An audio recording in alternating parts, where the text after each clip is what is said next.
Kita mulai ya. Bismillahirrahmanirrahim. Assalamualaikum warahmatullahi wabarakatuh. Alhamdulillah. Alhamdulillahilladzi anzalas sakinata fi qulubil mu'minin liyazdadu imana ma'a imanihim. Asyhadu an la ilaha illallah wahdahu la syarikalah wa asyhadu anna Muhammadan abduhu wa rasuluhu la nabiyya ba'da. Raditu billahi rabba wa bil islami dina wa bi Muhammadin nabiyya wa rasula. Rabbi zidni ilma warzuqni fahma bi rahmatika ya arhamar rahimin. Alhamdulillah, puja dan syukur patutlah kita haturkan kehadirat Allah Subhanahu wa taala yang senantiasa memberikan rahmat dan karunia-Nya kepada kita semua, diberikannya kita kesehatan, kesempatan sehingga dapat melangkahkan kaki kita menuju majelis yang mulia di Panti Asuhan Kiai Haji Ahmad Dahlan. Kedua kalinya salawat serta salam semoga tetap tercurah kepada bimbingan kita Nabi Muhammad sallallahu alaihi wasallam sebagai suri tauladan kita yang telah menunjukkan dari jalan kegelapan menuju jalan yang terang benderang, yakni ad-dinul Islam. Anak-anakku sekalian yang dirahmati Allah Subhanahu wa taala, pada malam hari ini kita akan melanjutkan kajian 100 hadis populer untuk hafalan. Sebelum memasuki materi hadis, saya sampaikan bahwa kita telah mendekati hari lahir Nabi Muhammad Sallallahu Alaihi Wasallam, yaitu tanggal 12 Rabiul Awal. Maka menjadi momentum bagi kita kaum muslimin untuk tetap menteladani perilaku beliau, baik dari tutur katanya, perbuatannya. Maka harus kita contoh, lebih-lebih kita umatnya Nabi Muhammad Sallallahu Alaihi Wasallam di bawah naungan organisasi Muhammadiyah, yang berarti pengikut Nabi Muhammad. Maka semoga Muhammadiyah bukan sekedar logo, bukan sekedar tulisan, tetapi dapat kita aplikasikan, dapat kita amalkan dalam kehidupan. Tutur kata kita begitu santun, kata-kata yang keluar dari lisan kita adalah kata-kata yang indah, kata-kata dakwah. Perilaku kita menunjukkan kekhuduan, ketawaduan kita. Min asari sujud, dari bekasan sujud kita. Maka ketika hidup di masyarakat, orang akan menilai bahwa kita adalah generasi Islam murni, Islam sejati, yang betul-betul dapat mengamalkan Islam bukan hanya di dalam masjid, tetapi dapat mengamalkan dalam kehidupan bermasyarakat dan bernegara. Maka momentum 12 Rabiul Awal ini tentunya kita jadikan semakin kecintaan kita kepada Nabi Muhammad SAW sebagai suri tauladan kita. Anak-anakku sekalian yang dirahmati Allah Subhanahu wa taala, pada malam hari ini kita akan membahas hadis yang ke-33. Dibuka seluruh kitabnya, diperhatikan, disimak dengan baik-baik, akan saya bacakan matan beserta penjelasannya. Bismillahirrahmanirrahim. An Abi Hurairah radhiyallahu anna Rasulullah sallallahu alaihi wasallam qala idza matal insanu in qata'a anhu amaluhu illa min salasin illa min sadaqatin jariyatin au ilmi yuntafa'u bihi au waladin solihin yad'u lahu. Rawahu Muslim. An Abi Hurairah, dari Abu Hurairah, semoga Allah meridhoinya, anna Rasulullah sallallahu alaihi wasallam, bahwasanya Rasulullah sallallahu alaihi wasallam qala, beliau bersabda, idza matal insanu, apabila manusia meninggal dunia, bahwa semua manusia dijelaskan dalam Al-Quran pasti akan mengalami kematian. Dan itu sudah pasti karena sudah dinaskan di dalam Al-Qur'an. Kullun nafsin dha'iqatul maut. Setiap yang bernyawa pasti akan mengalami kematian. Maka kematian itu tidak bisa kita ajukan atau kita undurkan sesuai dengan keinginan kita, ya. Karena kematian itu adalah hak prerogatif Allah, hak mutlak ketentuan Allah. Yang semua manusia tidak ada yang tahu. Bahkan Nabi juga tidak tahu kapan kita meninggal kalau memang tidak diberi tahu. Maka kita harus mawas diri. Harus berhati-hati karena kematian itu tidak menunggu orang itu tua. Kematian itu tidak harus menjadikan sakit sebagai penyebabnya. Banyak orang yang tua tetapi masih panjang umurnya. Ada juga yang masih remaja sudah meninggal dunia. Ada yang sakit lama tidak sembuh-sembuh tetapi masih panjang umurnya. Ada yang sakit sebentar langsung meninggal dunia. Atau bahkan tidak sakit tahu-tahu wafat. Nah, maka kita harus mawas diri bahwa kapanpun dan dimanapun ajal itu pasti menjemput kita. Firman Allah Subhanahu wa taala, "Idza jaa ajaluhum la yastakhiruna sa'atan wa la yastaqdimun." Apabila ajal itu datang, maka tidak bisa diundurkan. La yastakhiruna sa'atan. Tidak bisa diundurkan meskipun hanya 1 detik. Wa la yastaqdimun atau dipercepat 1 detik. Tidak bisa. Ya. Dan jangan pernah berpikir bahwa ketika kita dilindungi, ya, ada kalau orang punya kekayaan, punya kekuasaan, ya, biasanya dilindungi dengan bodyguard, ya, dilindungi oleh anak buah. Ya. Jangan sampai kemudian punya pikiran bahwa malaikat nanti takut ketika kita punya pengawal. Ya. Karena dimanapun ketika ajal itu datang, idza jaa ajaluhum walau kuntum fi burujim musayyada. Ya. Meskipun kalian berada di benteng yang kokoh, benteng yang kuat, kalau sudah waktunya, ajal itu pasti akan langsung dicabut. Nggak pakai dilihat siapa dia, siapa pengawalnya, berapa jumlahnya, bagaimana kekuatannya. Nah, jadi jangan pernah kemudian punya kesombongan ketika punya pengawal, punya ajudan, punya anak buah. Kemudian ajal dikiranya masih panjang. Kenapa? Karena malaikat takut. Ya. Karena ada orang yang kemudian sekarang itu mengaku ustadz, mengaku kiai, malaikat itu sampai dikejar. Nah, itu kan nggak benar itu, ya. Malaikat itu ketika Allah memerintahkan, sami'na wa ata'na. Dia mendengar, dia melaksanakan. Nggak pernah kemudian malaikat itu mendengar kemudian fikir-fikir, nggak pernah.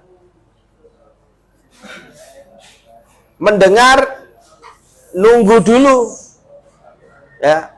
Kalau kita itu kan diperintah, ya gitu, ya lisannya tapi badannya tidak bergerak. Tapi kalau malaikat diperintah langsung jalan.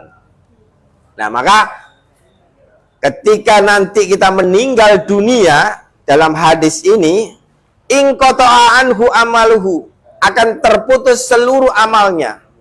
Jadi kalau hari ini kita ngaji, baca Quran, sholat, ya, semuanya itu bisa kita lakukan karena kita masih memilikinya nyawa. Tapi ketika berpisah ruh atau nyawa dengan jasad kita, maka apa yang bisa kita lakukan? Ya. Bagaimana pembesar-pembesar yang mereka menyombongkan diri? Ada Namrud, ada Fir'aun, ya. Nah, itu adalah orang-orang yang memiliki kekuasaan. Sebagai contoh di muka bumi, ternyata mereka juga mati. Ya. Maka ketika masih ada nyawa, ketika masih bisa beramal, maka mari kita maksimalkan amal ibadah kita. Sebelum amal itu terputus, karena amal itu akan terputus ketika berpisahnya jasad dan ruh kita, Nabi mengingatkan ya, untuk investasi pahala, menyimpan pahala. Yang pahala itu akan terus mengalir ketika kita telah wafat, ketika telah meninggal dunia. Apa jawaban beliau? Apa penjelasan beliau?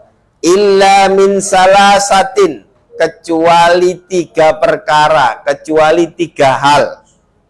Yang pertama yaitu illa min sodakotin jariyatin. Yang pertama yaitu dari sedekah jariyah. Sedekah yang senantiasa bermanfaat bagi umat. Jadi sedekah kita itu dimanfaatkan oleh umat. Kita tidak punya harta, kita punya tanah. Kita sedekahkan untuk pembangunan masjid, pembangunan panti pesantren, pembangunan panti asuhan yatim piatu. Yang itu dimanfaatkan untuk kemaslahatan umat. Maka meskipun kita wafat, tetapi sedekah jariyah kita akan terus terhitung sebagai suatu pahala selama bermanfaat. Yang kedua yaitu au ilmin yuntafa'u bih, atau ilmu yang bermanfaat. Nah, ya. Hari ini kita belajar, maka suatu hari nanti kita akan mengajarkan ilmu ini. Atau besok sudah bisa kita ajarkan kepada kakak kita, adik kita, ya, orang tua kita yang berada di lingkungan kita, bisa kita sampaikan ilmu ini. Maka ketika kita menyampaikan dan ilmu itu tadi bermanfaat bagi orang lain, diamalkan, maka kita mendapatkan pahala seperti orang yang mengamalkan. Jadi untungnya punya ilmu itu di situ. Ketika kita mengajarkan, kemudian ilmu tadi tidak berhenti, tapi dipraktekkan, diajarkan ke generasi berikutnya. Maka kita mendapat investasi pahala. Ya. Investasi apa yang lebih besar daripada investasi pahala? Ya. Kalau investasi dana, bisa jadi dana itu hilang. Ya. Berapa banyak dan investasi dana kemudian ternyata bodong, ya. Menjanjikan berlipat ganda, ya. Modal 100 juta, katanya bisa kembali dalam waktu 3 bulan bisa menjadi 200 juta. Tapi sebelum 3 bulan sudah hilang orangnya, hilang modal kita, tidak ada keuntungan. Tapi kalau kita mengajarkan ilmu, dijamin kata Nabi bahwa itu akan menjadi jariyah bagi kita, menjadi pahala yang selalu mengalir ketika kita telah wafat. Dan ilmu yang kita amalkan itu tidak akan habis karena kita mengajarkan. Ya. Jadi kalau sedekah harta mungkin bisa habis, ya. Kita punya uang 100.000, ya. Pagi hari kita berikan infak ke masjid, ya. Siang hari bertemu kawan, kita ajak makan. Ya. Sore hari kita ngopi, sudah habis uang 100.000, ya. Misal kita infakkan 50.000, kita makan dengan teman 40.000, kita buat sore hari ngopi 10.000, sudah habis, ya. Tapi kalau ilmu kita amalkan, kita ajarkan, apakah ilmu itu habis di kepala kita? Apakah ilmu itu hilang? Tidak, ya. Ilmu itu justru ketika semakin diajarkan, semakin kuat hafalan kita. Dan bermanfaat bagi orang lain. Nah, ini luar biasa memang fadilahnya ilmu. Yang ketiga yaitu awaladin solihin yad'ulahu, atau doanya anak soleh terhadap kedua orang tuanya, ya. Jadi anak soleh ini investasi bagi orang tua. Makanya orang tua kalian, ya, menitipkan ke panti asuhan untuk dididik, dibina, itu harapannya nanti kalian bisa mendoakan kedua orang tua, ya. Apa yang diharapkan orang tua?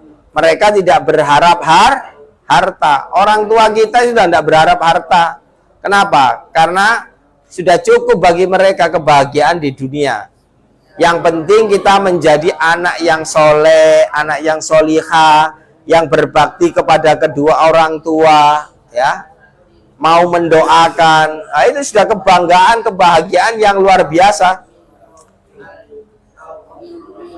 Karena berapa banyak anak yang kaya kemudian tidak ingat kepada orang tuanya, ya. Dan itu sudah bisa kita lihat pada Sirah Nabawiyah, bagaimana orang-orang yang dulunya taat, ya, ketika kaya sudah tidak lagi kemudian dekat dengan ibadah, tidak lagi dekat dengan masjid, tidak lagi dekat dengan orang-orang miskin, tidak mau berkumpul dengan anak-anak yatim. Tapi anak-anak yang soleh itu akan memiliki kepedulian sosial. Dia bukan hanya memiliki ketakwaan individual, tapi juga akan memiliki kepedulian sosial. Maka ini adalah sebuah investasi yang besar bagi orang tua, ya. Makanya kalian dididik, dititipkan di panti asuhan ini untuk belajar agama, harapannya tidak lain tidak bukan agar kelak menjadi anak yang soleh, yang dengan jeripaya orang tua yang mereka susah payah mungkin mencarikan nafkah untuk keluarga, untuk putra-putrinya, anaknya terdidik dengan baik di panti asuhan, ya, dibina dengan para asatid. Nah, dengan begitu adanya keseimbangan ekonomi dan kepribadian akhlakul karimah, ya. Dengan begitu menjadi pribadi yang soleh, yang mau mendoakan kedua orang tuanya. Demikian materi hadis ke-33 ini mengajarkan kepada kita 3 amalan yang senantiasa mengalir ketika orang telah wafat atau dipanggil oleh Allah Subhanahu wa ta'ala. Semoga kita semua dapat mengamalkan 3 amalan ini dalam kehidupan, sehingga menjadi jariah kita ketika kita telah dipanggil oleh Allah Subhanahu wa ta'ala. Kita punya investasi amal jariah, sedekah jariah, au ilmin yuntafa'u, atau ilmu yang bermanfaat, awaladin solihin yad'ulahu. Kita punya keturunan, punya anak yang mau mendoakan kita, berbakti kepada kita, sehingga menjadi anak yang berguna fid dini wa dunya wal akhirah. Demikian yang bisa saya sampaikan. Akhirul kalam. Nasru minna wa fatun qarib. Nun wal qalami wa mayasturun. Wassalamualaikum warahmatullahi wabarakatuh.